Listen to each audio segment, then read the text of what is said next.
j'avais envie de transmettre un message d'amour et de vérité. Beaucoup d'entre vous que j'aime et que je respecte cheminent dans des pratiques spirituelles comme le yoga, le reiki, les soins énergétiques, les tirages de cartes ou encore comme des concepts comme l'énergie christique, les maîtres ascensionnés ou des noms comme Sananda.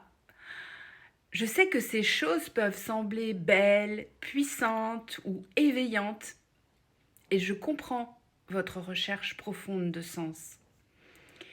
Mais j'aimerais partager quelque chose de très important.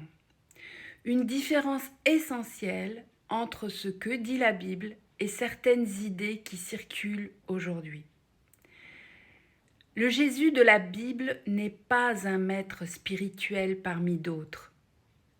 Dans la tradition New Age, on entend parfois dire que Jésus était un homme qui a touché une énergie christique universelle, ou qu'il était un maître illuminé, comme Bouddha, Gandhi ou autre. On parle d'un Christ impersonnel qui serait en chacun de nous ou en tout être.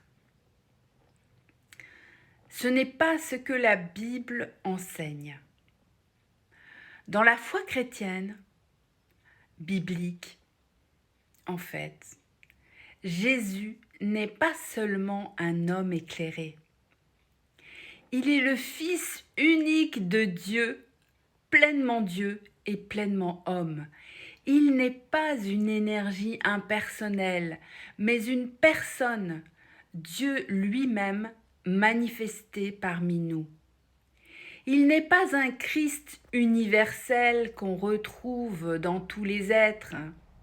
Dans la Bible, Jésus est unique.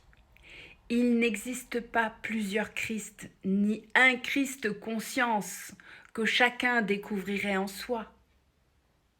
Du tout. La Bible affirme clairement « Je suis le chemin, la vérité et la vie. Nul ne vient au Père que par moi. » Jean chapitre 14, verset 6.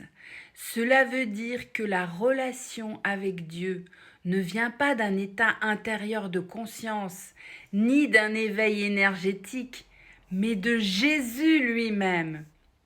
Et surtout, le salut ne vient pas de nos pratiques, de nos énergies ou de notre capacité à nous transformer nous-mêmes. Le message biblique dit que nous sommes